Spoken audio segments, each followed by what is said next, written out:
आज हम राष्ट्रीय आयुर्वेद संस्थान का 43 नंबर क्वेश्चन पेपर कर रहे हैं। पेज नंबर है 942। रक्तज गुल्म की चिकित्सार्थ निर्दिष्ट पलल शब्द का क्या अर्थ है। मतलब जो रक्तज गुल्म में पलल शब्द है उसका अर्थ क्या है। कृश्रा मतलब खिचड़ी, तिलपिष्ट मांस का टुकड़ा या कोई नहीं। तो इसका मतलब क्या होता है, तिलपिष्ट। उसके बाद है अतत्व अभिनिवेश है एक महागध एक मानस व्याधि। महागध है मानस व्याधि, शारीरिक व्याधि। तो क्या है ये, महागध और एक मानस व्याधि। उसके बाद है नेक्स्ट, रक्तपित्त की चिकित्सार्थ प्रारंभ में कौन सा उपक्रम निर्दिष्ट है। रक्तपित्त की चिकित्सार्थ प्रारंभ में कौन सा उपक्रम निर्दिष्ट किया जाता है। स्तंभन, शोधन, लंघन व तर्पण या फिर विरेचन। तो क्या देते हैं हम, लंघन व तर्पण। उसके बाद है आगे, आचार्य पुनर्वसु आत्रेय ने अपने शिष्यों को जनपद उध्वंस से संबंधित उपदेश काम्पिल्य राजधानी में दिया। यह राजधानी किस क्षेत्र में आती है। पांचाल, उज्जैनी, मगध या फिर विंध्य। तो किस में आती है ये, पांचाल में। पांडु की चिकित्सा में निर्दिष्ट नवायस चूर्ण किस आचार्य के द्वारा बताया गया है। चरक, पुनर्वसु आत्रेय, कृष्ण आत्रेय या फिर दृढ़बल। तो किसने बताया ये, कृष्ण आत्रेय ने। ठीक है। निम्न में से चरक अनुसार रस क्षय का लक्षण नहीं है। द्रवती, शूल्यति, ताम्यति, हृदय शून्यता। तो कौन सा नहीं है, हृदय शून्यता। दोबारा रिवाइज करते हैं। रक्तज गुल्म की चिकित्सार्थ निर्दिष्ट पलल शब्द का क्या अर्थ है। तो क्या था, तिलपिष्ट। अतत्व अभिनिवेश क्या है, महागध एवं मानस व्याधि। रक्तपित्त की चिकित्सार्थ प्रारंभ में कौन सा उपक्रम निर्दिष्ट है, लंघन व तर्पण। आचार्य पुनर्वसु आत्रेय ने अपने शिष्यों को जनपद उध्वंस से संबंधित उपदेश काम्पिल्य राजधानी में दिया। यह राजधानी किस क्षेत्र में आती है। तो किस क्षेत्र में आती है ये, पांचाल में। पांडु की चिकित्सा में निर्दिष्ट नवायस चूर्ण किस आचार्य द्वारा बताया गया, कृष्णात्रेय। निम्न में से चरक अनुसार रस क्षय का लक्षण कौन सा नहीं है, हृदय शून्यता। आगे देखते हैं। आगे है, आयुर्वेद के विभिन्न आचार्यों द्वारा निर्दिष्ट ग्रहों की संख्या कितनी है। 9, 10, 12 असंख्य, 8, 9, 10, 12 असंख्य, 9, 10, 12, 13 असंख्य, 6, 9, 10 या फिर 12। तो इसका आंसर क्या है, 8, 9, 10, 12 और असंख्य। सर्पविष को फैलने से रोकने के लिए श्रेष्ठ उपक्रम क्या होता है। सर्पविष को फैलने से रोकने के लिए श्रेष्ठ उपक्रम क्या है, लेखन, दहन, पाचन या फिर वेणिका बंधन। तो इनमें से कौन सा है, वेणिका बंधन। चरक ने किन कृमियों में अदृश्य कृमियों की उपस्थिति मानी है। कि मतलब इनमें अदृश्य कृमि रहती है, पुरीषज, मलज, कफज या फिर रक्तज। तो किस में रहती है, रक्तज में अदृश्य कृमियाँ रहती हैं। निम्न में से कौन एक साधन का पर्याय नहीं है। पथ्य, प्रायश्चित, समुत्थान या फिर प्रशमन। कौन नहीं है, समुत्थान। ये सारे बाकी साधन या फिर औषधि के पर्याय हैं। ठीक है। उसके बाद है, बोवर्स मैन्युस्क्रिप्ट में किस आचार्य के नाम का उल्लेख नहीं मिलता। काश्यप, वाग्भट, सुश्रुत या फिर चरक। तो किसका नहीं मिलता, चरक का। विषपानम दष्टा नाम, विष पीते दशनम। चरक अनुसार किस विष वेग की चिकित्सा है। कि अगर काट लिया है किसी जहरीले जानवर ने तो विष पान कर लो, और अगर तुमने मतलब किसी व्यक्ति ने विष पी लिया तो उसको किसी जानवर से कटवा दो। तो किस विष वेग की चिकित्सा, चतुर्थ, पंचम, षष्टम या अंतिम। तो अंतिम वेग की। आगे है, शोणितम व रसादिभ्याम रसादिभ्यो विवर्धम तम विवर्धियत किस व्याधि की संप्राप्ति है। मतलब रस धातु के बढ़ने से रक्त धातु बढ़ेगी, उससे प्लीहा भी बढ़ेगी। ठीक है। तो किसकी है, पांडु, हृदरोग, प्लीहोदर या फिर अर्श। तो किसकी है ये, प्लीहोदर की। ठीक है। उसके बाद है, सकंडु पीड़िका श्याव बहुस्रावा। चरक अनुसार किसका लक्षण है। कि कंडु होगा, पीड़िका जो होंगी वो श्याव वर्ण की और बहुत स्राव वाली होंगी। तो ऑप्शन देखते हैं इसके, विचर्चिका, द्वंद्व, पामा या फिर विपादिका। तो इसका आंसर क्या है, विचर्चिका। ठीक है। रिवाइज करते हैं। आयुर्वेद के विभिन्न आचार्यों के मत अनुसार ग्रहों की संख्या कितनी है, 8, 9, 10 और 12 और असंख्य। सर्पविष को फैलने से रोकने के लिए श्रेष्ठ उपक्रम होगा वेणिका बंधन। चरक ने किन कृमियों में अदृश्य कृमियों की उपस्थिति बताई है? रक्तज।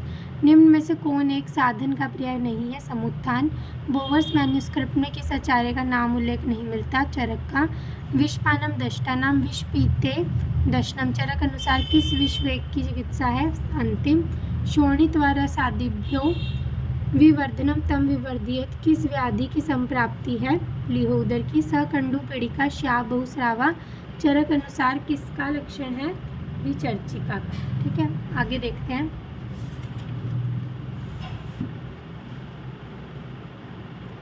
पद्माकारम तालु मध्य तु शोफम सुश्रुत अनुसार उपयुक्त कथन किस व्याधि का द्योतक है?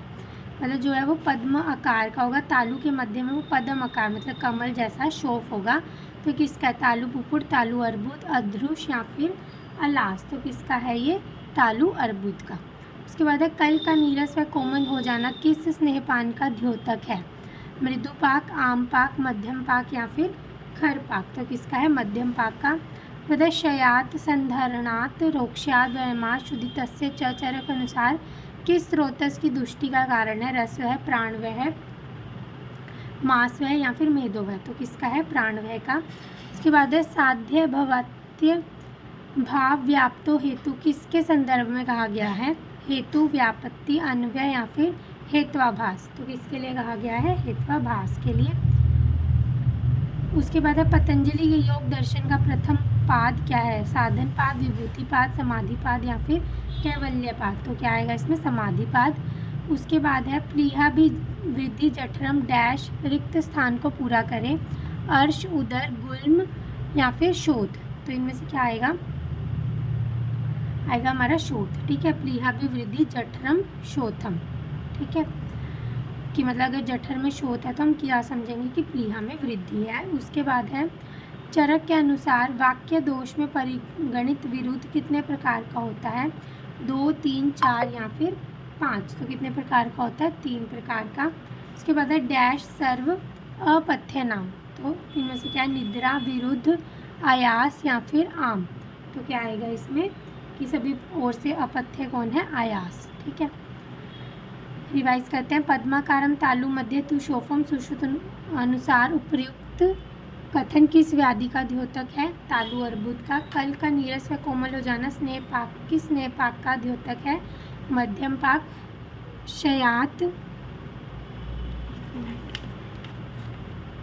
शयात संधारणात रोक्षात व्यमात शुद्धितस्य च चरक अनुसार किस स्रोतस की दुष्टि का कारण है? प्राणवह। साध्य भाव व्याप्तो हेतु किसके संदर्भ में कहा गया? हेत्वाभास। पतंजलि के योग दर्शन का प्रथम पाद क्या है? समाधि पाद। प्लीहाभि वृद्धि जठरम शोथम रिक्त स्थान को पूरा करने में आ जाएगा शोथम। चरक अनुसार वाक्य दोष में परिगणित विरुद्ध कितने प्रकार का होता है? कितने प्रकार का होता है? 3 प्रकार का। डैश सर्व अपथ्य नाम। तो अयास सर्व अपथ्य नाम। उसके बाद देखते हैं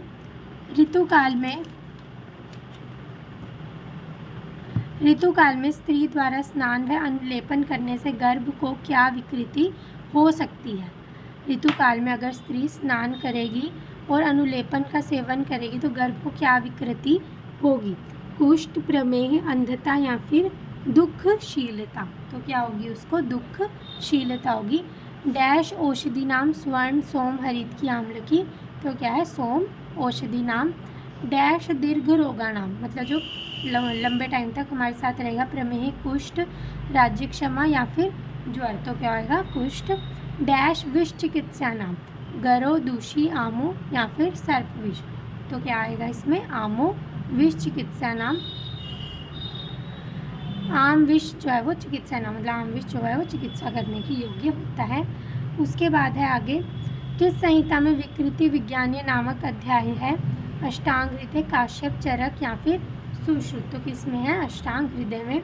वाजीकरण का प्रमुख उद्देश्य क्या है? अपत्य संतान कर सद्यः संप्रहर्षणम भवत्य अति प्रिय स्त्रीणाम जीर्यतो अप्यक्षय शुक्रम। तो क्या है? अपत्य संतानकरण। ठीक है, वाजीकरण का प्रमुख उद्देश्य क्या है? कि जो अपत्य मतलब जिसको संतान नहीं हुई उसको संतान देना। उसके बाद है च्यवनप्राश का प्रयोग किस रसायन विधि से करने पर अधिक फलप्रद होता है? वातात्विक, सौर्य मारुतक, कुटी प्रावेशिक या फिर द्रोणी प्रावेशिक। तो क्या आएगा इसमें? कुटी प्रावेशिक। उसके बाद है वृक्ष द्रव्यों के 3 भेद किस आचार्य की देन है? चरक, दृढ़बल, चक्रपाणी या फिर दलहन। तो इसमें क्या आएगा? चक्रपाणी। उसके बाद है प्रशस्त दूत का लक्षण क्या है? व्यग्रम, शुक्ल वासनम या फिर मुंडम या फिर दारुणम नक्षत्र एशु। ठीक है, तो इसमें क्या आएगा? शुक्ल वासम, मतलब उसने वाइट कपड़े पहने होने चाहिए। रिवाइज करते हैं। ऋतुकाल में स्त्री द्वारा स्नान व अनुलेपन करने से गर्भ को क्या विकृति होती है? दुखशीलता, डैश औषधि नाम, सोम औषधि नाम, डैश दीर्घ रोगाणाम, कुष्ठ दीर्घ रोगाणाम, डैश विष चिकित्सा नाम। तो क्या होगा? आमोविष चिकित्सा नाम। किस संहिता में विकृति विज्ञान नामक अध्याय मिलता है? अष्टांग हृदय में। वाजीकरण का प्रमुख उद्देश्य क्या है? अपत्य संतान का। च्यवनप्राश का प्रयोग किस रसायन विधि से करने पर अधिक फलप्रद होता है? कुटी प्रावेशिक। वृक्ष द्रव्यों के 3 भेद किस आचार्य की देन है? चक्रपाणी। प्रशस्त दूत का लक्षण क्या है? शुक्ल वासना। आगे देखते हैं।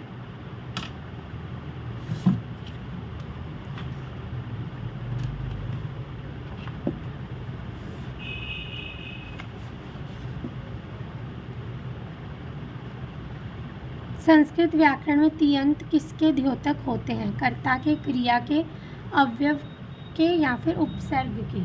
किसके होते हैं? क्रिया के। पाणिनि की व्याकरण में संहिता शब्द का वर्णन किस प्रकार में आया है? कारक, समास, संधि या फिर किसी में भी नहीं। तो इसमें क्या आएगा? संधि में। उसके बाद है ऋग्वेद के प्रमुख भाष्यकार कौन है? आचार्य सायण, दृढ़बल, चक्रपाणी या फिर शंकराचार्य। तो कौन है? आचार्य सायण। चरक संहिता में कुल कितने प्रकार के छंदों का प्रयोग मिलता है? 14, 16, 40 या फिर 60। तो कितना मिलता है? 16 छंदों का। मात्रा छंद किस एक छंद का उपभेद है? लौकिकी, वैदिकी, उभय साधारण या कोई नहीं। तो क्या आएगा इसमें? लौकिकी। कृमि ग्रंथि किस स्थानगत व्याधि है? शिरोगत, नेत्रगत, कर्णगत या फिर नासागत। तो कौन सी है? नेत्रगत। एक वृंद किस स्थानगत व्याधि है? दंतमूलगत, कंठगत, तालुगत या फिर जीवागत। तो कौन सी है? कंठगत। अथातो धर्म जिज्ञासा किस दर्शन से संबंधित है? न्याय, वेदांत, योग या फिर विशेषिक। तो कौन से दर्शन से संबंधित है? विशेषिक। अथातो दीर्घ जीवंतियम व्याख्या से हम उपयुक्त वाक्य है? त्रिपदात्मक, पंचपदात्मक, षडपदात्मक या फिर अष्टपदात्मक। तो क्या है? अष्टपदात्मक। रिवाइज करते हैं। संस्कृत व्याकरण में तियंत किसके लिए द्योतक हुआ था? तियंत शब्द किसके लिए द्योतक हुआ? क्रिया के लिए। पाणिनि की व्याकरण में संहिता शब्द का वर्णन किस प्रकार में आया है? संधि में। ऋग्वेद के भाष्यकार कौन है? आचार्य सायण।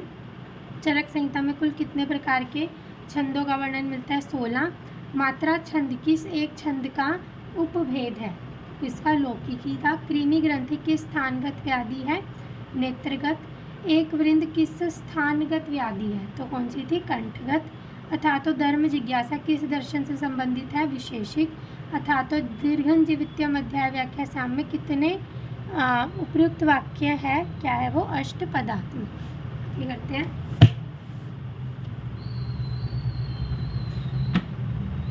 अथातो दीर्घन जीवित्य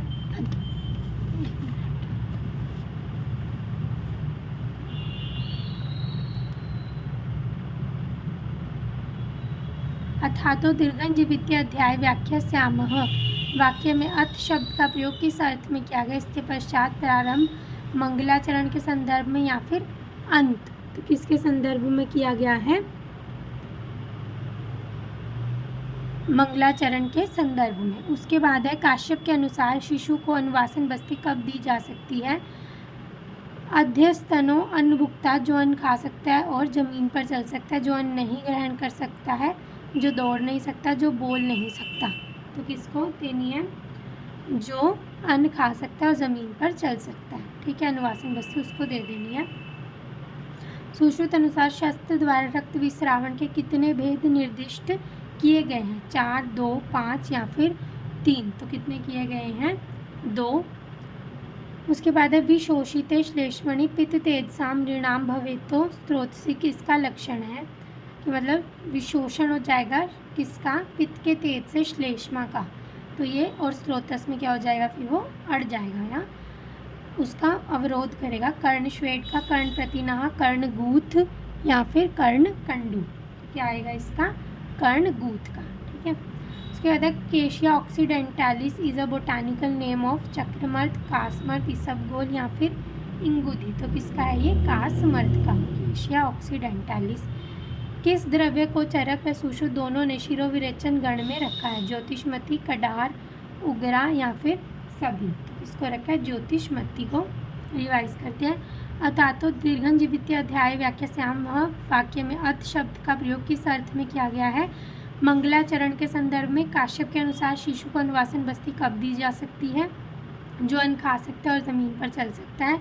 सुश्रुत अनुसार शस्त्र द्वारा रक्त विस्रावण के कितने भेद निर्दिष्ट किए गए हैं, तो कितने किए गए हैं, 2। उसके बाद है विशोषित श्लेष्मणि पित्तेत्सम नृणाम भवेत स्त्रोत से किसका लक्षण है, कर्णगूथ का। Cassia occidentalis is a botanical name of कासमर्द। किस द्रव्य को चरक व सुश्रुत दोनों ने शिरोविरेचन गण में रखा है, तो किसको रखा है, ज्योतिषमती। आगे देखते हैं, गुरु विपाक व लघु विपाक किन आचार्यों ने माने हैं। ऑप्शन है चरक, सुश्रुत, वाग्भट या सभी ने, तो इसका आंसर क्या है, सुश्रुत ने। वल्ली पंचमूल के द्रव्य कौन से हैं, कुश, काश, नल, दर्भ, कांडेक्षु, विदारी, सारिवा, रजनी, गुड़ुचि या फिर अजश्रृंगी, शतावरी, त्रिकंटक, गृध्रनखी या फिर हिंसरा, करमर्द, श्रीफल, सर्वेत्र भद्रा, पाटला, गणकारिका या फिर शोना, तो इसका आंसर क्या आएगा, विदारी, सारिवा, रजनी, गुड़ुचि और अजश्रृंगी। इंडियन रेड क्रॉस सोसाइटी की स्थापना कब हुई, 953 एडी में, 948 एडी, 920 एडी या फिर 946 एडी, तो इसका आंसर क्या है, 920 एडी। पके हुए भल्लातक का सेवन किस मास में किया जाना चाहिए, शुचि, शुक्र, सहस्स्य, तप, तपस्या या फिर मधुमाधव, तो कब करना चाहिए, सहस्स्य में। सुश्रुत संहिता पर लिखी गई न्याय चंद्रिका नामक टीका किस स्थान पर उपलब्ध है, सूत्र स्थान पर, निदान स्थान पर, शारीर स्थान पर या फिर संपूर्ण संहिता पर, तो किसमें है ये, निदान स्थान पर। उसके बाद है तस्मद्वा एतस्माद् आत्मनम आकाश संभूतम आकाशात वायुरग्नि महाभूतों की उत्पत्ति के संदर्भ में उपर्युक्त किस ग्रंथ का है, छंदे उपनिषद, तैत्तिरीय उपनिषद, विष्णु पुराण या फिर निर्वाण तंत्र, तो किसका है ये, तैत्तिरीय उपनिषद का।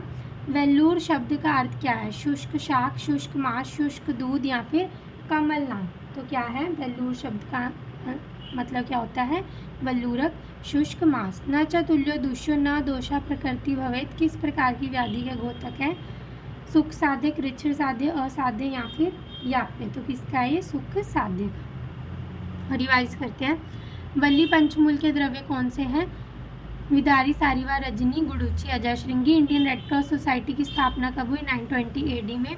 पके हुए भल्लातक का सेवन किस मास में किया जाना चाहिए, सहस्स्य। सुश्रुत संहिता पर लिखी गई न्याय चंद्रिका नामक टीका किस स्थान पर उपलब्ध है, निदान स्थान पर। तस्माद् वा एतस्माद् आत्मनः आकाश संभूतः आकाशात् वायुरग्नि महाभूत की उत्पत्ति के संदर्भ में उपयुक्त किस ग्रंथ का, तैत्तिरीय उपनिषद का। वल्लूर शब्द का अर्थ क्या होता है, शुष्क मांस। न चातुल्य गुण दोषा न दोषा प्रकृति भवेत किस प्रकार की व्याधि का घोतक है, तो किसका है ये, सुख साध्य का। इसके बाद आगे देखते हैं,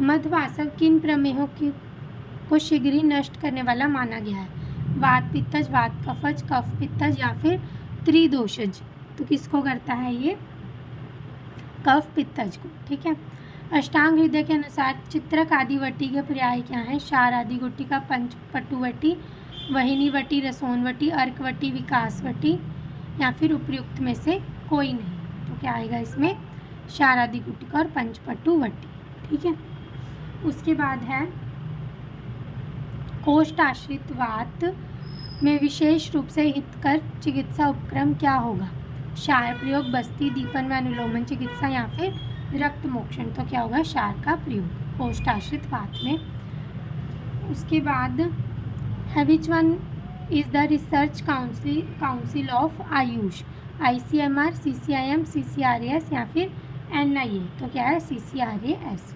सांख्य दर्शन पर लिखी गई टीका सांख्य प्रवर्चनम भाष्य के टीकाकार क्या कौन है, नागोजी भट्ट, भिक्षु आत्रेय, शिवदास सेन या फिर आचार्य रामशरण। तो कौन है, भिक्षु आत्रेय। 1946 में डॉक्टर रामनाथ चोपड़ा की अध्यक्षता में गठित चोपड़ा समिति के सचिव कौन थे, C Dwarkanath, doctor Lakshmipati, doctor BC Lagu, doctor Balkrishna Amarji Pathak. तो कौन थे, C द्वारकानाथ। ठीक है, रिवाइज करते हैं। मध्य आसव किन प्रमेय को शीघ्र ही नष्ट करने वाला माना गया, कफ पित्तज। अष्टांग हृदय के अनुसार चित्रक आदि वटी के पर्याय क्या हैं, क्षार आदि गुट्टिका और पंचपटुवटी। कोष्ठ आश्रित वात में विशेष रूप से हित का चिकित्सा उपक्रम होगा क्षार प्रयोग। उसके बाद है foundation of national institute of Ayurveda take place on the basis of CCIM act, society act, ICMR act, none of the above. तो ये इसका आंसर गलत दिया हुआ है। Which one is the research council of AYUSH, ICMR, CCIM, CCRAS, NIA। तो CCRAS। Sankhya दर्शन पर लिखी गई टीका सांख्य प्रवर्चनम भाष्य के टीकाकार कौन है, भिक्षु आत्रेय। 1946 में डॉक्टर रामनाथ चोपड़ा की अध्यक्षता में गठित चोपड़ा समिति के सचिव कौन थे, C द्वारकानाथ। आगे देखते हैं, वैद्य चरण शाखा किससे संबंधित है, ऋग्वेद, शुक्ल यजुर्वेद, कृष्ण यजुर्वेद या फिर अथर्ववेद। तो इसका आंसर क्या है, अथर्ववेद से। सन 1941 में हेल्बर्ग एवं रफेल नामक विद्वानों ने हृदय का अनुवाद किस भाषा में किया, अष्टांग हृदय का अनुवाद किस भाषा में किया। तो कौन सी भाषा में किया, अंग्रेजी, जापानी, जर्मन या फिर चीनी। तो किस भाषा में किया है, जर्मन में। मेदो मांस डैश च अर्श के दूषय हैं, स्नायु, क्लेद, रक्त या फिर त्वक। तो कौन है, त्वक। इसको हम ममता से याद रखते हैं, ममता। ठीक है, इसके बाद तक्रारिष्ट का प्रयोग किन किन व्याधियों में निर्दिष्ट है, ज्वर, रक्तपित्त, यक्ष्मा, गुल्म, अर्श व शोथ, तृष्णा, प्रमेह, यक्ष्मा या फिर उपयुक्त सभी में। तो क्या आएगा इसमें, गुल्म, अर्श व शोथ। इसके बाद है कंडू वेदना व तोद का होना किस व्याधि के पूर्व रूप है, रेबीज, रुबेला, पोलियोमेलाइटिस या फिर मेनिंजाइटिस। तो किसके हैं ये, पोलियोमेलाइटिस के। उसके बाद है what is the full form of GCP, global clinical practice, good clinical practice या फिर जियोग्राफिकल काउंसिल ऑफ पेशेंट या फिर ग्रीन कार्ड पॉपुलेशन। तो इसका क्या आएगा, गुड क्लिनिकल प्रैक्टिस। ठीक है, रिवाइज करते हैं। वैद्य चरण शाखा किससे संबंधित है, अथर्ववेद से। सन 1941 में हेल्बर्ग एवं रफेल नामक विद्वानों ने अष्टांग हृदय का अनुवाद किस भाषा में किया, जर्मन। मेदो मांस व डैश अर्श के दूषित त्वचा, तक्रारिश का प्रयोग किन किन व्याधियों में निर्दिष्ट है, गुल्म, अर्श व शोथ। कंडू वेदना व तोद का होना किस व्याधि के पूर्व रूप है, poliomyelitis. Full form of GCP is good clinical practice. आगे देखते हैं,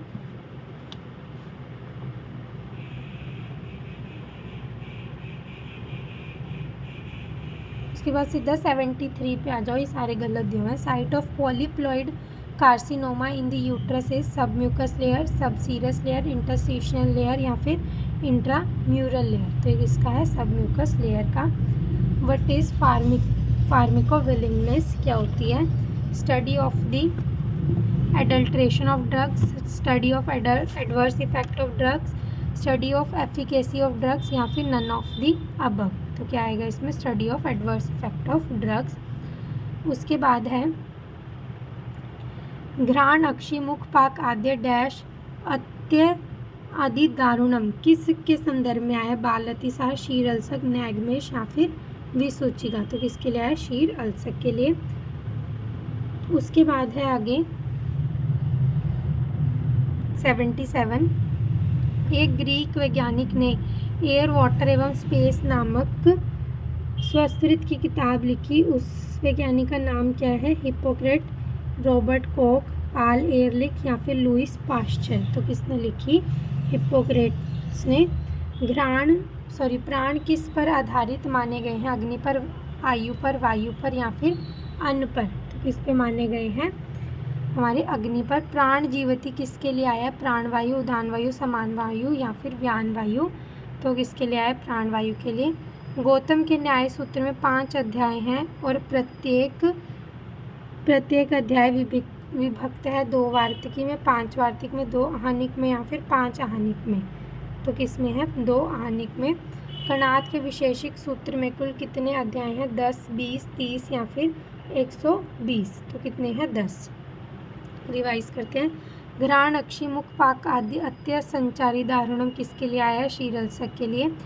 एक ग्रीक वैज्ञानिक ने एयर वाटर एंड स्पेस नामक किताब लिखी। उसका नाम कहते हैं हिप्पोक्रेट्स। प्राण किस पर आधारित होते हैं? हमारी अग्नि पर। प्राण जीवति किसके लिए आया है? किसके लिए आया है? प्राणवायु के लिए। गौतम के न्याय सूत्र के 5 अध्याय हैं, उसमें कितने विभक्त हैं? 2 आहनिक में। कणाद के विशेष सूत्र में कुल कितने अध्याय हैं? 10। आगे देखते हैं।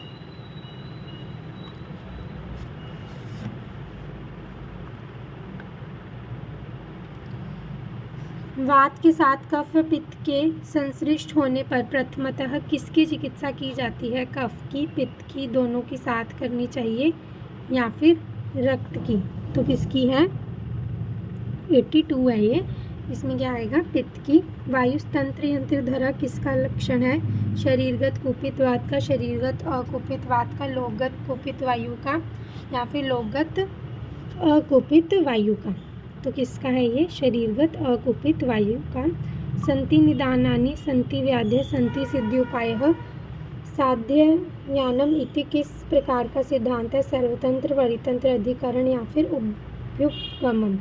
तो क्या है ये? सर्वतंत्र सिद्धांत। सकंडु पीड़िका शा बहुस्रावा चरक अनुसार किसका लक्षण है? पहले भी आया था। तो क्या है? विचर्चिका। वृक्ष द्रव्यों के 3 भेद किस आचार्य ने बताए? चक्रपाणि ने। ये भी पहले आया था। वृक्ष आयुर्वेद के रचयिता कौन है? सहदेव, पालकाप्य, शलिहोत्र या फिर सूलपाल? तो कौन है ये? सूलपाल। अरहत शब्द का प्रयोग किस दर्शन के, किस संप्रदाय के लिए आया है? जैन, बौद्ध, नाथ या फिर शैव? तो किसके लिए आया है? जैन दर्शन के लिए। रिवाइज करते हैं। वात के साथ कफ और पित्त के संश्लिष्ट होने पर प्रथमतः किसकी चिकित्सा करनी चाहिए? तो किसकी करनी चाहिए? पित्त की। उसके बाद वायुस्तंत्र यंत्रधरा किसका लक्षण है? शरीरगत अकुपित वात का। संति निदानानि संति व्याधे संति सिद्ध्युपायः क्या है? सर्वतंत्र सिद्धांत। सकंडु पीड़िका श्या बहुस्रावा चरक अनुसार किसका लक्षण है? विचर्चिका का। वृक्ष द्रव्यों के 3 भेद किस आचार्य ने किए? चक्रपाणि ने। वृक्ष आयुर्वेद के रचयिता कौन है? सूरपाल। अरहत शब्द का प्रयोग दर्शन में किस संप्रदाय के लिए आया है? जैन दर्शन के लिए। उसके बाद आगे देखते हैं।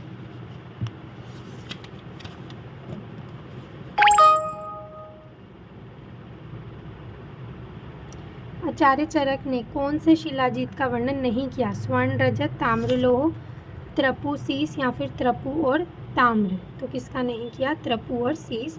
पाणिनि अष्टाध्यायी में लगभग कितने सूत्र हैं? 4000, 40,000 या फिर 10,000? तो कितने हैं?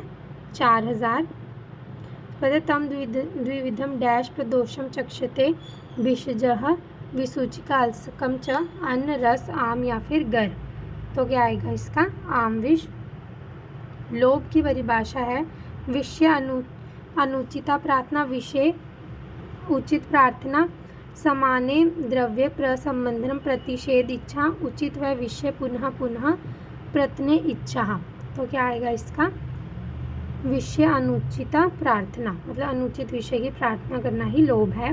उसके बाद है चेष्टा। चेष्टा प्रत्ययभूत इंद्रियाणम किससे संबंधित है? मन, बुद्धि, आत्मा, उपयुक्त में से कोई नहीं। तो इसमें से क्या आएगा? उपयुक्त में से कोई नहीं। उसके बाद है औषध संग्रहण योग्य औषधि का गुण नहीं है? पूतनी, कालजातनी, उपागत, संपूर्ण प्रमाण, रसीर्य गंधनी या फिर ऋद्विका फल कृष्ट उपहते? क्या आएगा इसका? पूतनी। उसके बाद है लघु उष्ण दीपनीय पाचनीय श्वास का सिक्का घनम किसका लक्षण है? उष्ण मध्य का, उष्ण जल का, उष्ण दूध का या फिर मध्य का। तो किसका है ये? इसका भी आंसर गलत दिया इन्होंने। यूनानी चिकित्सा पद्धति में कितने दोष माने गए? 3, 2, 4, एक भी नहीं। तो कितने माने गए हैं? 4। रिवाइज करते हैं इस पेज को। आचार्य चरक ने कौन से शिलाजीत का वर्णन नहीं किया? तरप्पु और शीश। पाणिनि अष्टाध्याय में लगभग कितने सूत्र हैं? 4000। तम द्विविधम डैश आम प्रदोषज चक्षते। लोभ की परिभाषा क्या? विषय, अनुचित प्रार्थना, चेष्टा, चेष्टा प्रत्युन्नति किसके लिए? उपयुक्त में से कोई नहीं। औषध संग्रहण के योग्य औषधि का गुण नहीं है, पूतनी। यूनानी चिकित्सा पद्धति में कितने दोष माने गए हैं? 4। आगे देखते हैं। इसके बाद है उत्तम शास्त्र की परीक्षा के लिए कितने गुण होने चाहिए? या अध्ययन के योग्य शास्त्र के चरक ने कितने गुण निर्दिष्ट किए हैं? 8, 16, 17 या फिर 18। तो इसका क्या आएगा? 18। किस व्याधि में पंचकर्म से कोई फायदा नहीं होता? आमवात, वातरक्त, उरुस्तम, तमक्षवात। तो उरुस्तम। आचार्य सुश्रुत ने के अनुसार किस स्थान पर तिर्यक छेदन किया जाना चाहिए? भ्रूगंड, गुदा व मेढ्र, अक्षी व ओष्ठ, ए और सी दोनों। तो इसका क्या आएगा? ए और सी दोनों। Thank you.